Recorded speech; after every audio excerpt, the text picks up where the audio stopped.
de propiedades del objeto de conceptualización. En términos un poquito más filosóficos diríamos, evidentemente hay un distanciamiento de la idea de que lo que uno comunica es siempre sobre cosas objetivas, ¿ya? La presencia del sujeto se va a rastrear en los enunciados que produce, ¿ya? Cuestiones, dicho sea de paso, que generalmente se van al ámbito de la pragmática.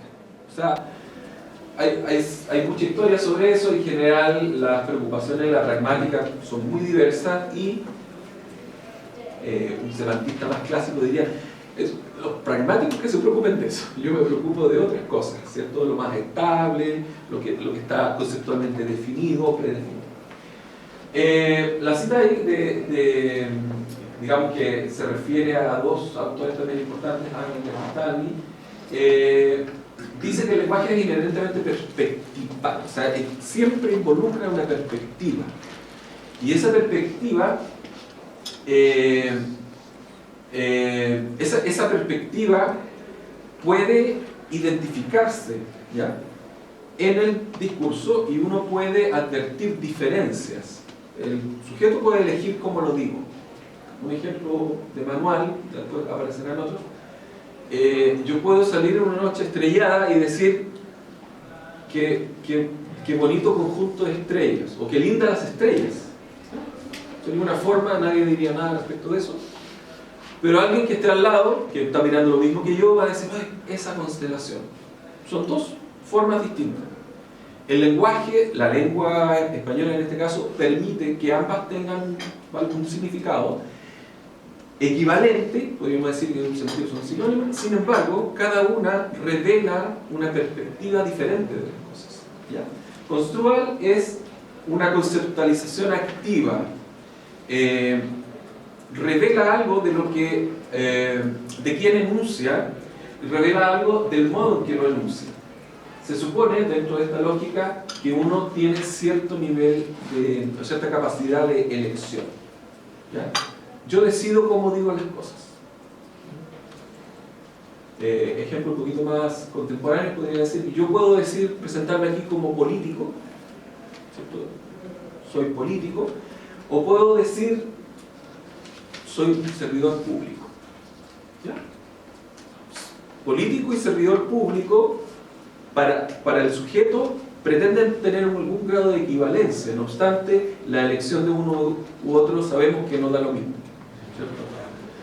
Ese tipo de problemas surgen normalmente cuando uno ve en uso, ¿ya? Y no simplemente identificar el fenómeno en términos léxicos, sino más bien ver cómo aparece en contexto real. Hay un autor, me parece que polaco, tiene toda la cara de polaco, no recuerdo bien, que se define como un antropólogo cognitivo. Y él no es el único, pero uno de los que podría decir me llamó la atención en el último tiempo de cómo releva la idea del valor en el lenguaje.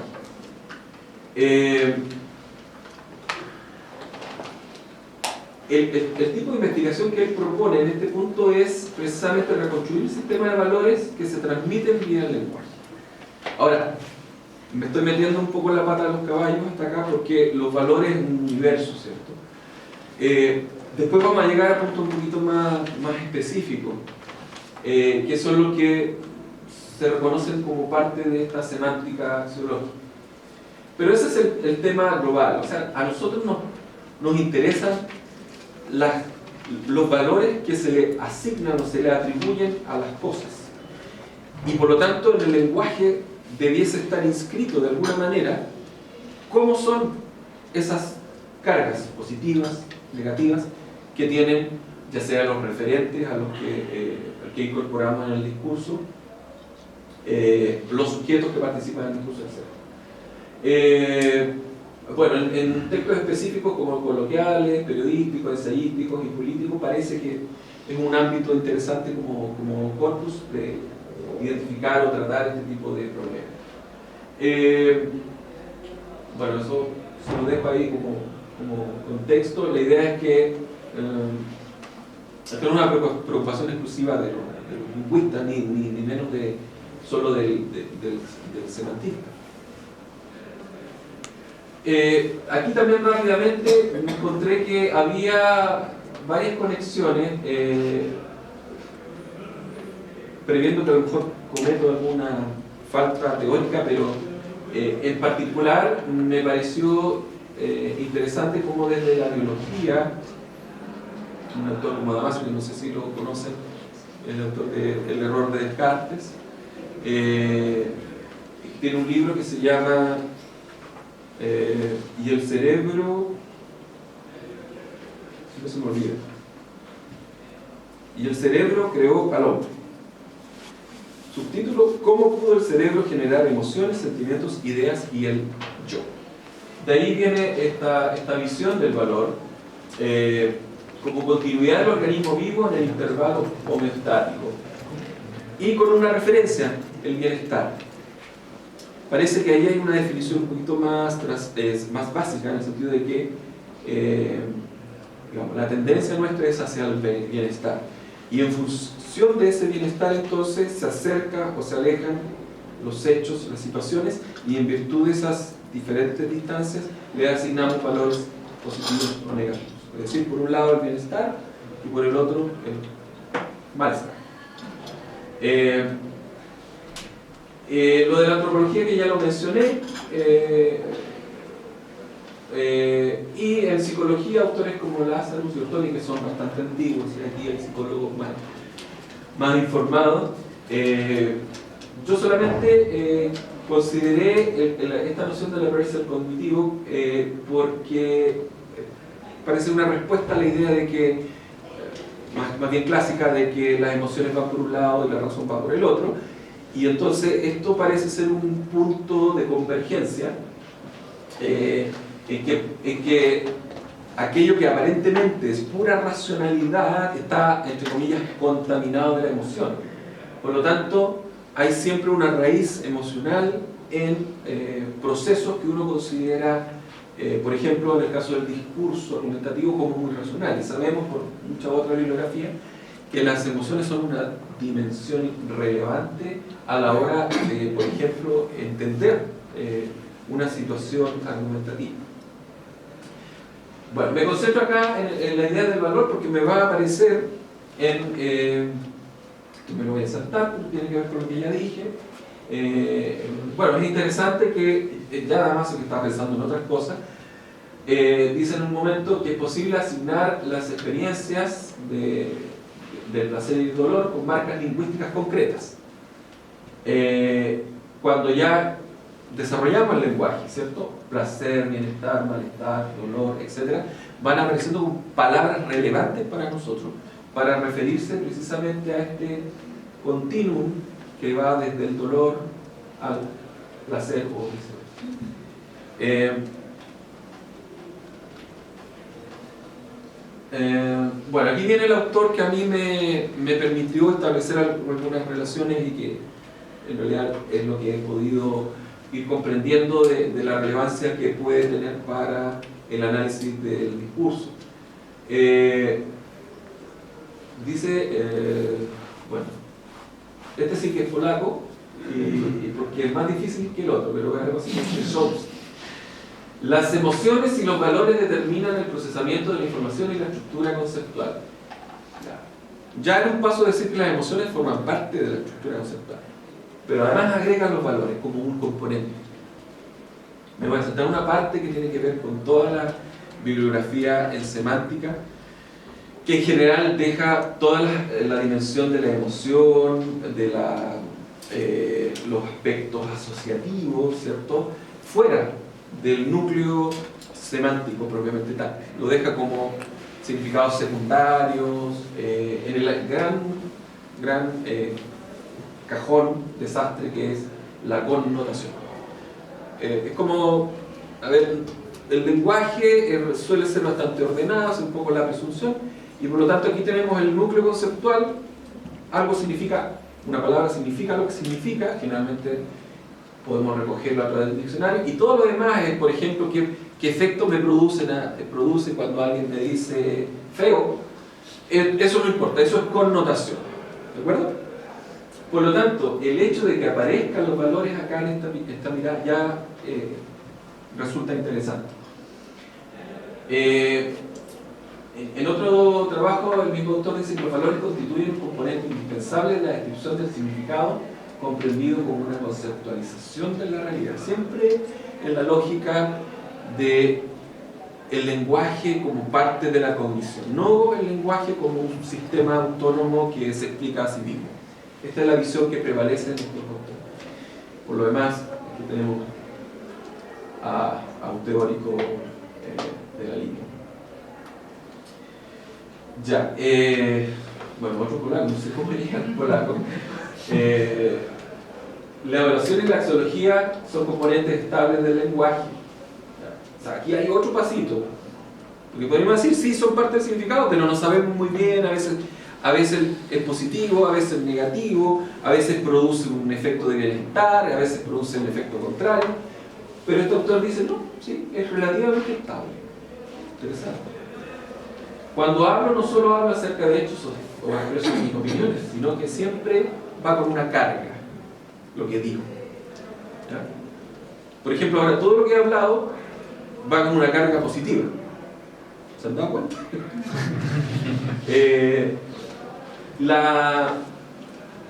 Digamos, uno podría extender esto y decir, en realidad nuestros juegos lingüísticos son juegos también de quién va imponiendo su carga, ¿ya? Y eso directamente nos conecta con el ámbito argumental. Voy a avanzar un poquito más en la dimensión axiológica del significado. De la lógica que atañe a los valores de verdad, eso lo sabemos de hace mucho tiempo. Es una visión de la semántica que tiene su utilidad, pero ya en términos del análisis del lenguaje en uso, obviamente es necesario integrar muchos elementos más allá de los valores de verdad que tienen una utilidad en cierto campo. ¿Cómo se asignan los valores en la unidad léxica? Hay una respuesta posible que es llamada referencialista, que es la carga axiológica por la valoración del referente. Para quienes no conocen estas nociones, muy sencillamente, podemos encontrar en la palabra, me van a disculpar los ejemplos, caca, para que sea claro el ejemplo. La palabra caca. Iba a ser informal esto. La palabra caca, entonces ustedes me dirán qué valor tiene.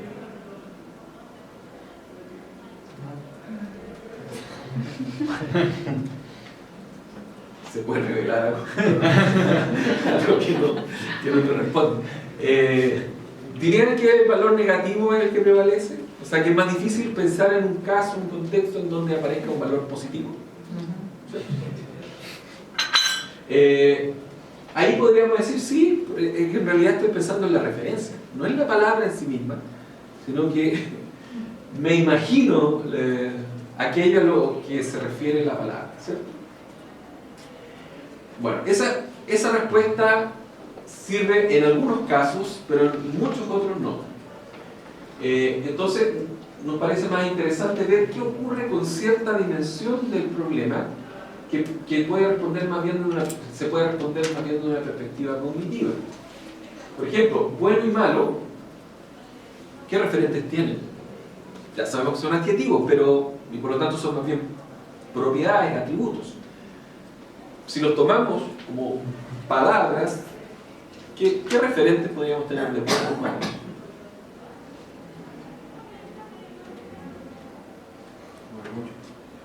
Miles, ¿cierto? Por la naturaleza de la palabra, ¿cierto? Requiere referirse a un objeto, por lo tanto será el objeto bueno o el objeto malo, o la situación buena o la situación mala. No obstante, nosotros necesitamos estas dos palabras y otras porque ellas en sí mismas significan algo, pero lo que significan fundamentalmente es positivo o negativo. O sea, son palabras cuya misión es marcar el valor. Por lo tanto, el significado está más bien en ellas, internamente, en su estructura conceptual, que en lo exterior, el referente posible, que va a tener, como decimos, un amplio universo de posibilidades de referentes. Sin embargo, ya con bueno o malo sabemos que estamos operando con valor. Tengo una consulta, sí. Pero tengo la impresión, no sé si la comparten, que se me va bueno y malo cuando alguien me dice, si tú me preguntas, Jorge, ahora mismo, ¿cuál es el referente de bueno? Parece que mi mente automáticamente busca el ejemplo, el prototipo. Sí, el prototipo. Entonces yo estaba pensando, no sé, ¿por qué se me viene a la mente Messi? O sea, la mente cognitivamente tiene un fenómeno, digamos, funciona heurísticamente, un shortcuts. Entonces, el bueno en realidad siempre viene acompañado. O sea, la pregunta por el referente no es natural. Sí, pero por ejemplo, sí, totalmente de acuerdo. Es como ayer lo explicó muy bien el profesor del marco de su teoría y queda claro que estamos con objetos distintos a nombres que tienen un referente en distintos dominios, pueden tener un referente claro.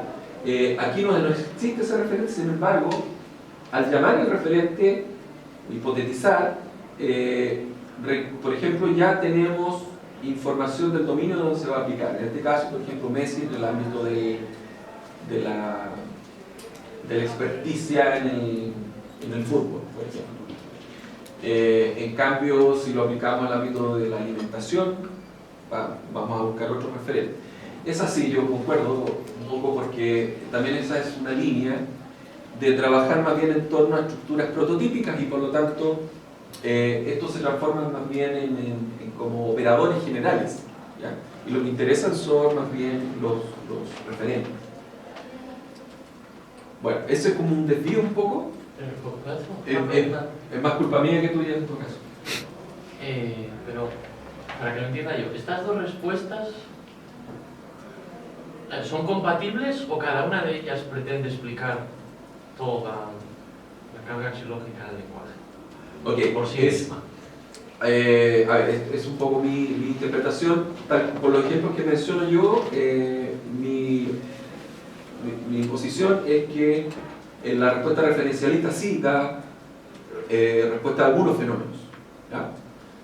Donde prevalece, por ejemplo, si uno evoca el referente y ese referente en tu experiencia es negativo, ahí se transfiere la carga negativa a la construcción lingüística del caso. Pero eso no va a resolver, por ejemplo, el problema que hay con este tipo de operadores y con otras palabras que voy a mencionar que más adelante se denominan, al fenómeno se denomina especializaciones axiológicas, es decir, son palabras que existen nada más porque pueden surgir, pueden tener distintos orígenes, pero su función es marcar positivo o negativo. Y eso es más bien algo de las palabras en sí mismas, no de los posibles referentes, porque no tendríamos que primero fijar la referencia. Una pregunta. Se aplicaría la distinción de Frege, ¿no?, entre referencia y sentido. En un caso es la referencia lo que da el dolor, y en otro es el sentido de la palabra. Ajá. Sí. Es que no sé si es tan correlacionable esa dicotomía, pero en lo sustancial sí. Porque lo que pasa es que aquí hay un tema un poco más difícil de explicar en breve y depende mucho del autor cognitiva, que es la estructura conceptual. ¿Qué es la estructura conceptual? Son respuestas un poco diversas las que hay. Yo en particular a veces tengo temor de usar esa expresión. Esto más bien viene de Krzyzewski, tal como lo discute ¿De quién? Krzyzewski. Cada vez que lo pronuncie lo voy a pronunciar distinto, pero el que está ahí. Sí, no me lo presentaba. Podemos traer el valor entonces pasa a ser una interpretación que hace el sujeto de la utilidad, del deseo, de la importancia, del interés, de la belleza, es decir, como el gran arco de lo axiológico. Todo aquello es susceptible de ser marcado o positivo o negativamente, eventualmente también de modo neutro, pero ya sabemos que son como los polos los que revelan algo más del significado. El aprendizaje, la experiencia, la existencia de una idea, aquí viene la cosa del prototipo. Por ejemplo, ya para seguir con el mismo ejemplo, si hay acuerdo respecto de que Messi es bueno, genio, etc.,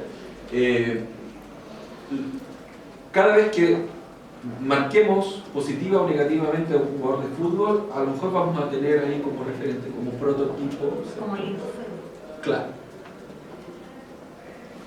¿Cuál sería el tipo de lindo? De lindo. Piensa.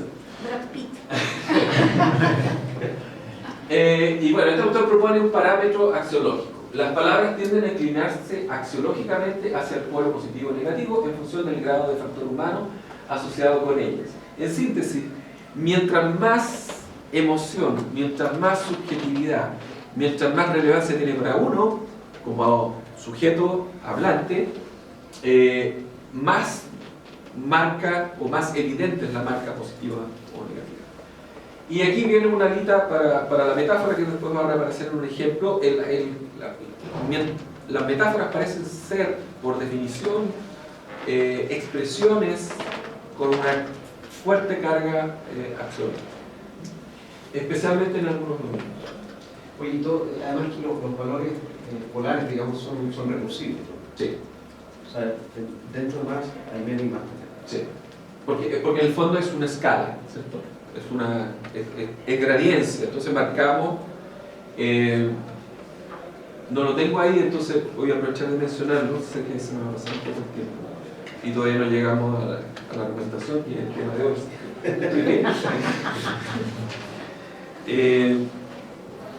Bueno, siempre tomando un poco el discurso que circula, encontré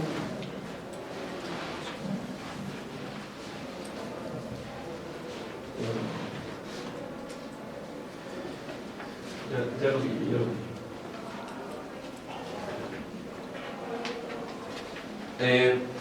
expresiones que tienen un carácter más bien humorístico y que obedecen a una estructura, ¿cierto? Que ustedes van a reconocer fácilmente. Más malo que golpear a la abuelita. ¿Ya? Esa construcción nos instala inmediatamente en una escala. ¿Ya? Y entonces uno dice, la pregunta siguiente es,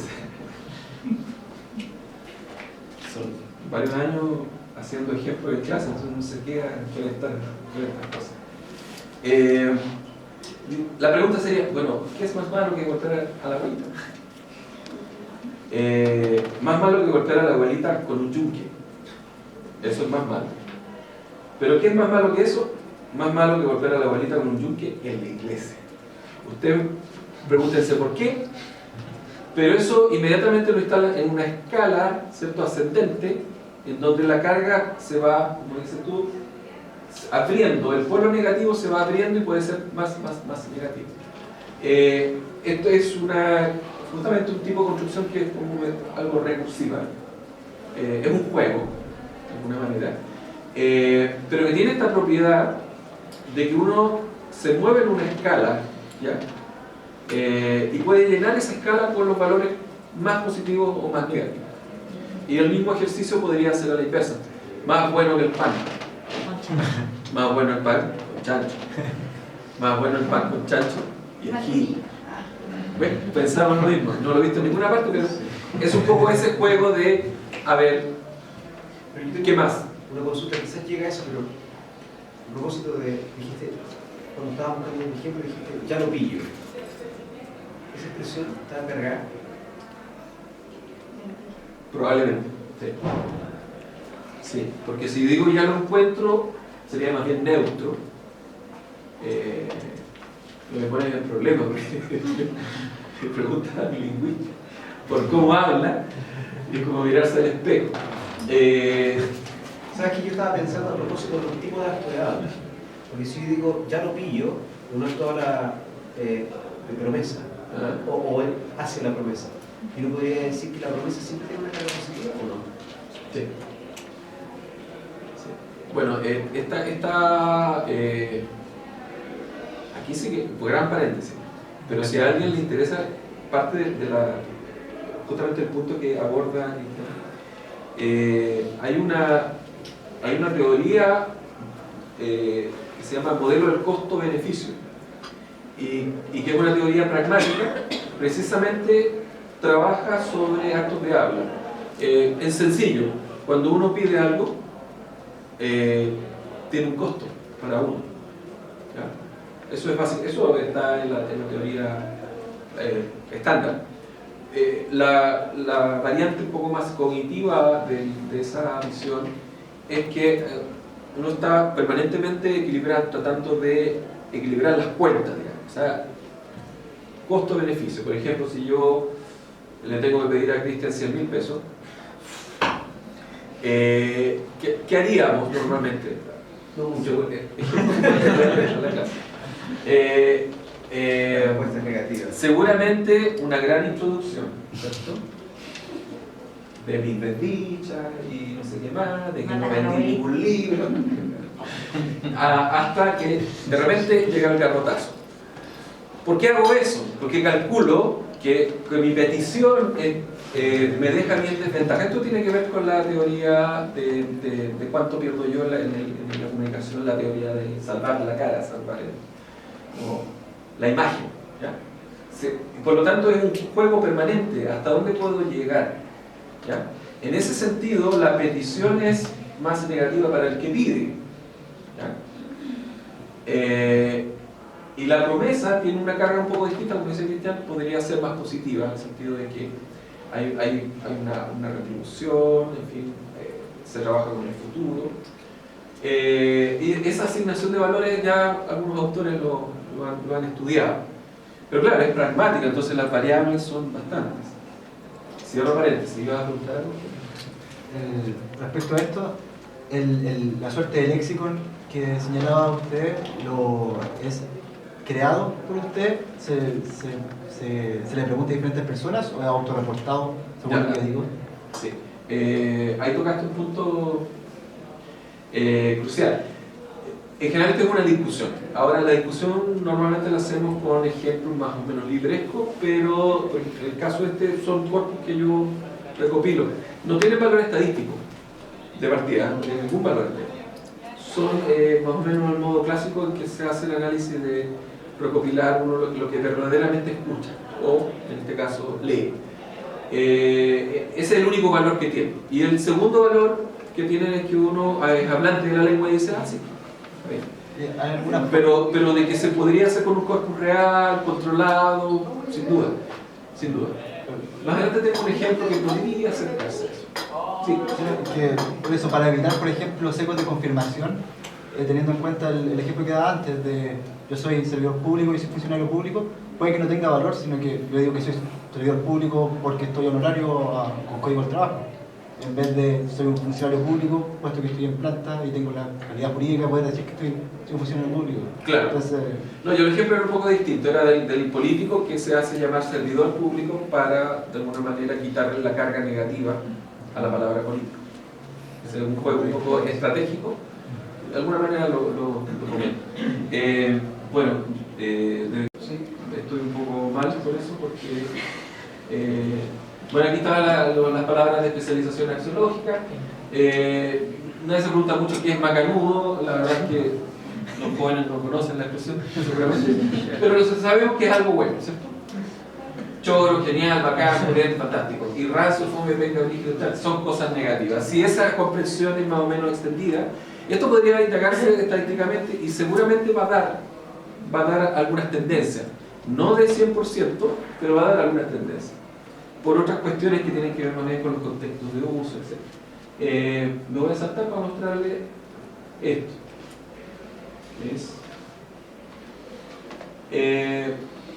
Bueno, este es un ejercicio que traté de aplicar así un poco ad hoc, pero funciona con en realidad cualquier expresión.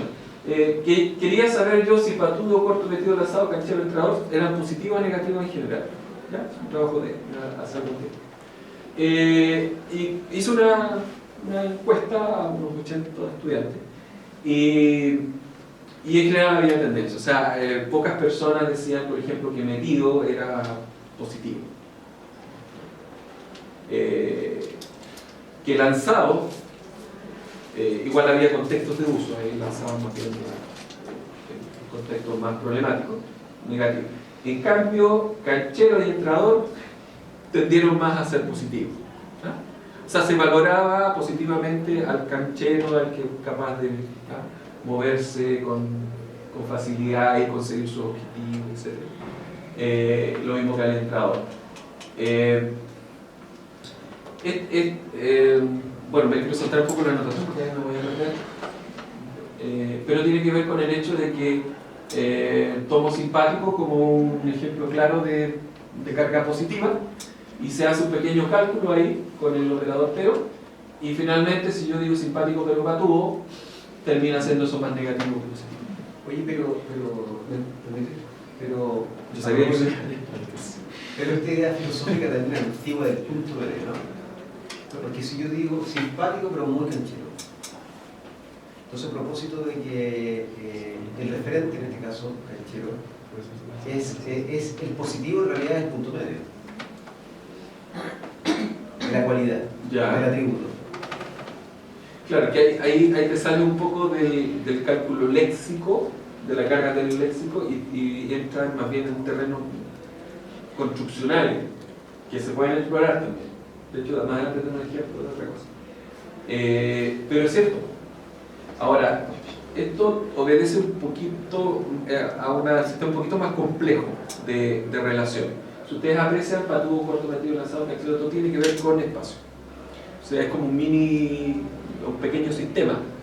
Y todo lo que son todas expresiones metafóricas, todo lo que se relaciona con el espacio tiene una sola lógica y que diría que se respeta fundamentalmente. Cada uno tiene su espacio y si yo invado el espacio del otro, eso es negativo. Y eso es así un poco desde la óptica antropológica. El autor ahí es bueno, el antropólogo del espacio y de la proxemia, ¿cómo que se llama? ¿Auger? ¿Ah? ¿Auger? No. Hall. Edward Hall. Esa es un poco la base. Bien. Y la argumentación, entonces. Vamos a ver. Bueno, probando con algunos casos, como decía al inicio,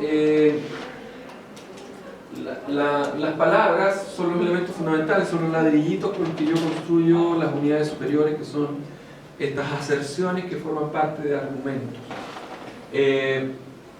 Y entonces, de abajo hacia arriba, lo que está en un nivel de inclusión mayor, o sea menor, MCI es un modelo cognitivo.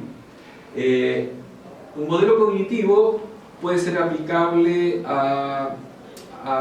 en principio a cualquier nombre, pero pensemos en madre, ¿ya? Un ejemplo también muy comentado de Lakoff. En general, si uno desglosa el concepto madre como un modelo, va a encontrar rasgos o atributos positivos, ¿ya? Que si yo, la madre como la que cuida, positivo. La madre como la que alimenta, positivo. La que da cariño, positivo. Son prácticamente todos positivos, excepto uno que está muy de actualidad, el rasgo femenino de la mujer, ¿cierto? Porque una característica de este análisis es que las atribuciones del valor son sensibles al contexto, es decir, culturalmente, ni yo ni nadie va a decir que lo femenino es como absolutamente positivo o absolutamente negativo, pero en el marco de ciertos atributos que se le son asignados a madre, ya hay una serie de positivos absolutos, diríamos, o muy absolutos. En cambio, femenino parece ser mucho más, más relativo. Y diríamos, en muchos contextos de uso va a ser negativo, de hecho. Entonces, por eso es un modelo, modelo cognitivo en el sentido de que uno como conceptualiza. Esos elementos pasan a un nivel superior ya con un valor y forman parte de aserciones. Por ejemplo, en el caso de simpático pero patudo, hay un marco, ¿verdad?, que podríamos decir gramaticalmente de adversación, y que en términos argumentativos podría ser de contraorientación con el uso del pero, y eso da un valor, ¿ya? Eso es lo que quise mostrar rápidamente. Eso da también un valor. Por ejemplo, para seguir con madre, madre es madre pero trabaja. Son cosas que hemos escuchado mil veces. ¿Cuál será el cálculo allí? Es madre, positivo, positivo, positivo, pero trabaja. Si alguien dice eso es porque probablemente hay un rasgo en el que está pensando al que le atribuye un rasgo, un valor negativo. Y finalmente eso se proyecta y termina una aserción, ¿cierto?, una afirmación con un valor negativo. Eso es un poco gramática, es cierto, pero tiene que ver con este juego de las atribuciones de valor a nivel del léxico. Parte de allí, por lo menos en esa... Bueno, y esto mismo ocurriría en un nivel superior ya cuando estamos construyendo argumentos. ¿Me voy a saltar eso? El ejemplo que está en el artículo es la cuestión social indígena. El texto es muy antiguo, relativamente antiguo, pero el tema es obviamente bastante actual. Voy a ir al punto.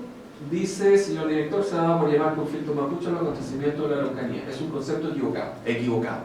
Inmediatamente, entre otras cosas, este tipo de textos sirve para mostrar algunas destrezas, ¿cierto? Aquí tienen un caso, diría yo. En la primera línea, inmediatamente se muestra, se apunta al valor que se va a defender, ¿ya? Nosotros los mapuches no somos los mapuches los que estamos en conflicto, es el Estado de Chile el que ha impuesto. Aquí hay una variante, estamos hablando fundamentalmente de adjetivos. Aquí aparece un verbo, y un verbo de fuerza, ¿cierto? Una acción con fuerza, y eso aparece como negativo. Tensión histórica, también negativa, y así, en su relación con nuestro pueblo originario, prácticamente desde el advenimiento de la nación. ¿Cómo se ha construido esta tensión? Hay un poco de historia. El Estado extendió su frontera hasta el extremo sur, combatiendo militarmente al pueblo, combatir militarmente, negativo, y reubicándolo en reducciones, requisar, negativo. Ojo, términos jurídicos, requisar podría ser bastante justificado, pero aquí estamos hablando de cómo se instala, cómo se conceptualiza la situación a la que alude, y obviamente para un lector es relativamente sencillo advertir que esa acción es conceptualizada como algo muy negativo. De eso se trata. Un poco más esquemáticamente, porque no quiero abusar, el Estado de Chile se focaliza el análisis sobre este protagonista. Fíjense la gestión estratégica que hace el productor del discurso. No somos los mapuches, es el Estado de Chile. Entonces me focalizo en el Estado de Chile y viene una andanada, ¿cierto?, de expresiones negativas. Ha impuesto una tensión histórica, combate militarmente, reubica en reducciones, requisar, tierras anexadas, terrenos agrícolas fueron entregados a colonos, y luego rematan una parte del texto con la expresión cruda realidad, que subsume todo lo anterior. Pretende referirse a todo lo que ya se ha descrito. Y ahí marco el adjetivo cruda, ¿cierto? Que va a tener bastante estabilidad negativa. O sea, realmente uno usa la palabra cruda en estos contextos por un sentido que no sea legal. Y aquí viene un esquemita así como tratando de comprender a qué conclusión se llega de acuerdo a mi comprensión del texto. La conclusión es que el Estado chileno es el responsable del conflicto y de alguna manera esto está garantizado por una ley más general de que el responsable del conflicto es aquel que lo origina. Y el breve texto de una carta, por lo tanto, un texto de opinión, se centra precisamente en atribuirle la responsabilidad al Estado y para contrarrestar la visión que existe. Eso es un poco. Y aquí venía,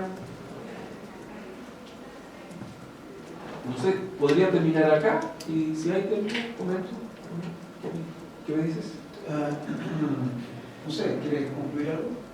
A ver, lo que más que concluir es hacia dónde me está dirigiendo esto ahora. Veo que hay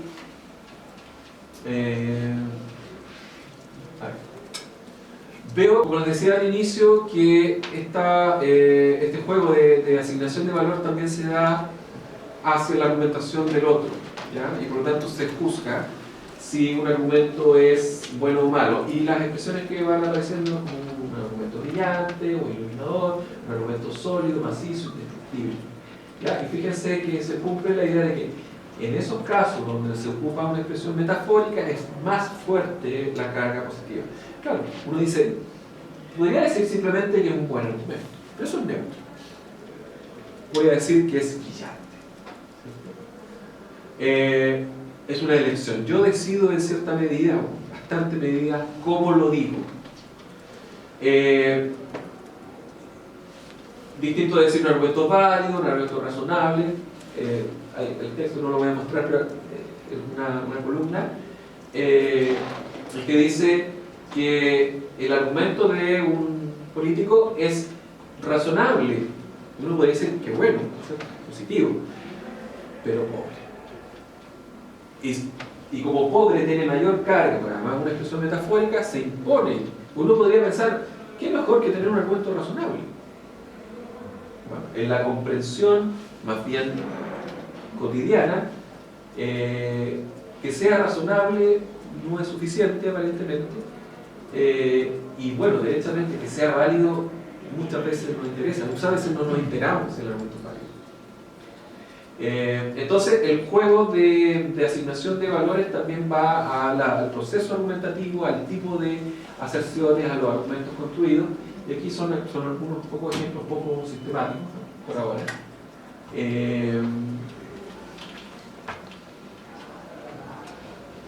Bueno, y finalmente,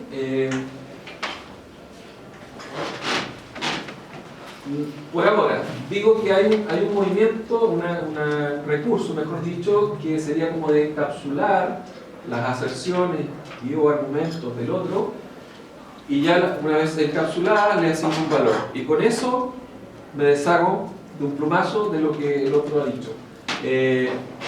Aquí no se detenga mucho en el contenido porque el tema bien es impactante.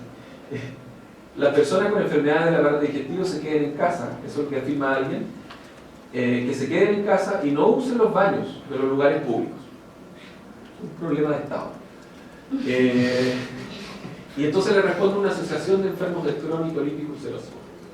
¿Qué dice esta asociación o este conjunto de asociaciones?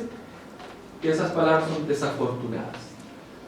No se va a meter con la estructura interna ni con los elementos que componen el argumento, simplemente va a tomar eso como un paquete que va a decir desafortunada. Estrategia un poco bastante económica para decir descartar o intentar descartar el argumento del otro. Bueno, de ahí surge un poco la idea de este otro nivel. Encapsular, positivizar y distanciarse sería un movimiento contrario. Yo respeto su opinión, positivo, pero no la comparto. ¿Ya? O sea, no hay más avance en la argumentación, pero tampoco se opta por descartarlo, ¿cierto? Sino más bien tomar distancia, salirse de la situación comunicativa. Como ven, son cuestiones un poco distintas, pero que yo me pregunto, hasta ahora, si podemos encontrar en estos elementos que marcan valores positivos o negativos, ciertos indicadores de cómo fluye el proceso argumentativo y a lo mejor prever cómo podría terminar. Aquí, por ejemplo, no hay ninguna posibilidad con esa afirmación de que haya un consenso, en principio, ¿no? Eso, después podría agregar algo más. No sé, ¿quieres preguntar? Sí, no, pero primero que nada,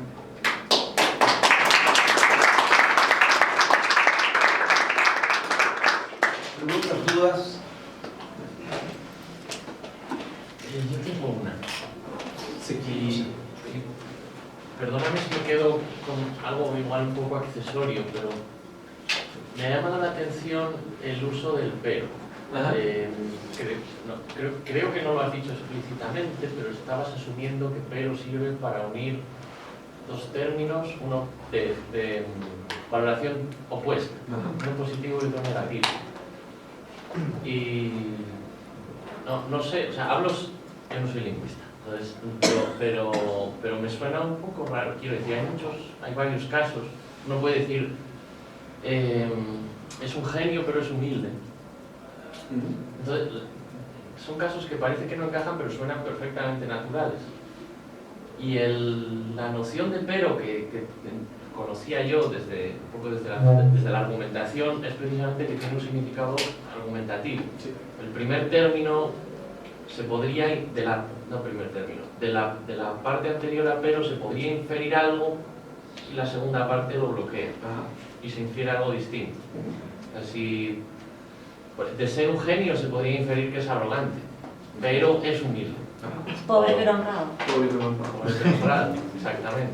O de un auto, es un auto muy bueno, pero es económico. Entonces, yo no sé si puede servir para establecer la polaridad de los términos. Y no sé si lo has estado usando así, igual estoy equivocado. No, tú lo explicas perfecto, que cosas que no dije, pues, efectivamente ahí el insumo es la teoría de la argumentación en la lengua, y bueno, también quizá con un matiz, porque tus ejemplos son posibles, de hecho podrían formar parte de cualquier análisis, también normalmente lo hago, pero creo que eso no altera el punto, precisamente por cómo funciona ese operador que contraorienta, ¿cierto? Porque Sí. la inferencia va en un sentido, es pobre,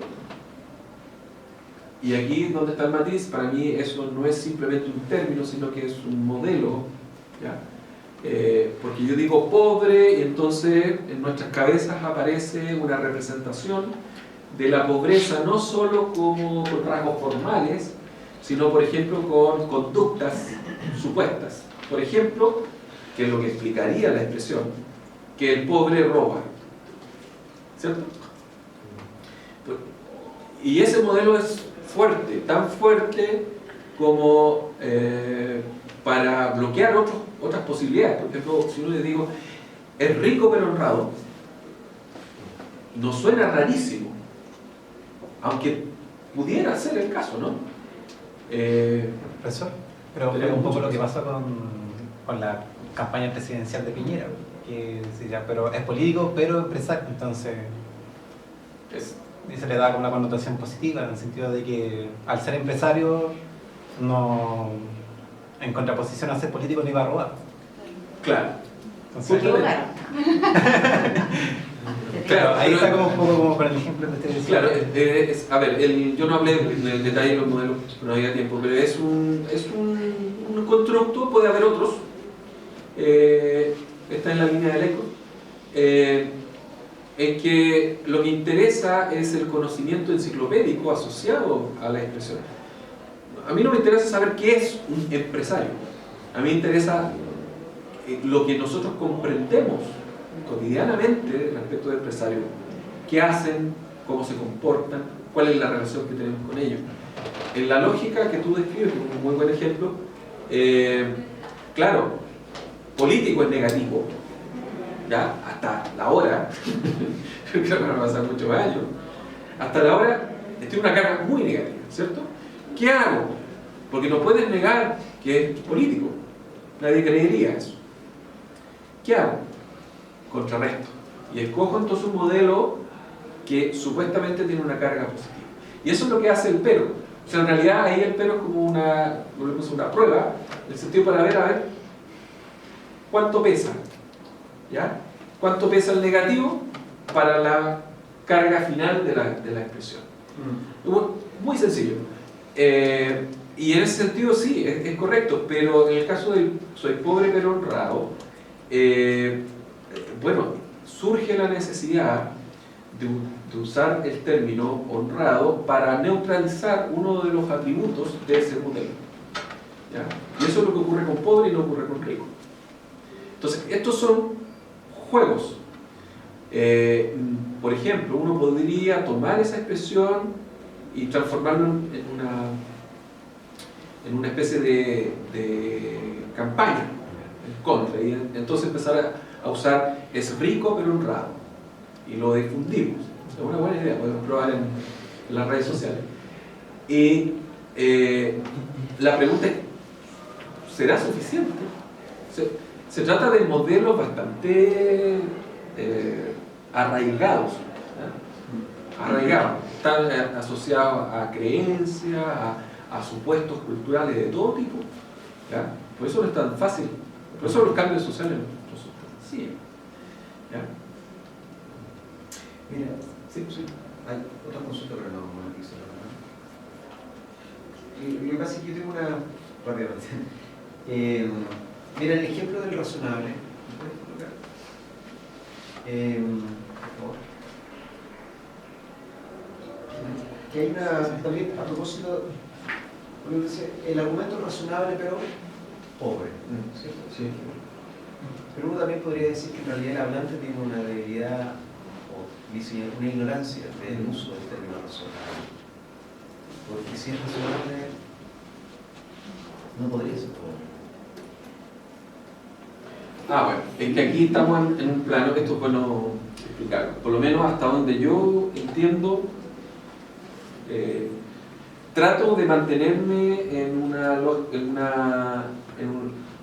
dimensión folk, digamos. O sea, las palabras como las usamos, ¿ya? Y eso a veces complica el análisis por razones como esta. Vamos a suponer que, si bien es cierto, es un hablante culto, los está usando en un sentido no técnico, ¿cierto? En una aproximación, es lo que podría decir cualquier persona. Sí, me parece razonable. Ahora, ¿por qué nos sorprende la expresión? Eso es bueno preguntárselo, ¿sabes? ¿Por qué nos sorprende? Es como cuando uno dice, es una respuesta... es una respuesta pero yo, Jorge, diría sólida. Yo diría que no me sorprende la expresión, me sorprende el tipo que lo usa. Bueno, diría, el tipo no sabe usar las palabras. Yo creo que nos sorprende a los que estamos contaminados por la filosofía, porque razonable no es, el listón no está tan alto. Razonable es que pasa un mínimo de razón, que se le entiende y no es completamente absurdo.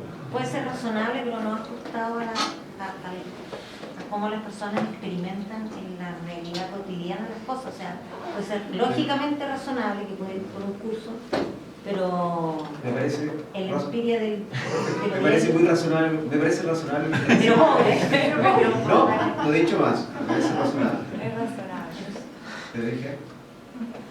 Y lo otro, a propósito de tu posición inicial, siempre estoy pensando en la idea, digamos, es que esto de lo perspectivo es como montarse un poco la cola, ¿no? Que me parece que incluso las palabras engañan, porque la lógica de esto es como que tu esfuerzo de analista es de explicar un fenómeno natural. por lo tanto, alcanzar algún grado de objetividad en la descripción de un fenómeno humano. ¿Por qué entonces necesitas que tu marco teórico enfatizar la perspectiva? Es que la perspectiva no es la perspectiva mía. No, está clarísimo. Y entonces la perspectiva es algo que afecta al conceptualizador hablante. Y en virtud de esa afección, el conceptualizador oyente también puede ubicarse en la misma perspectiva o en otra. O sea, en el fondo, las perspectivas existen más allá de qué es lo que yo estoy describiendo. Un ejemplo clásico, el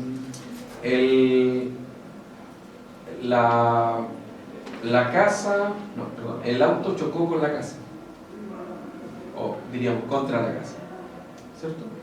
Parece que es la expresión más normal porque como el auto es el móvil, entonces yo en la gramática de alguna manera me dice que yo tome el móvil, ¿cierto?, como el elemento central, me refiere al móvil y luego a la meta. Pero la perspectiva alternativa existe, es decir, yo puedo decir, si yo sobre todo soy el dueño de la casa, voy a decir, bueno, la casa fue chocada por el auto, ¿ya? Y eso tiene el valor precisamente de, en el primer caso, es a lo mejor un observador externo, y en el segundo caso es alguien que está en la casa.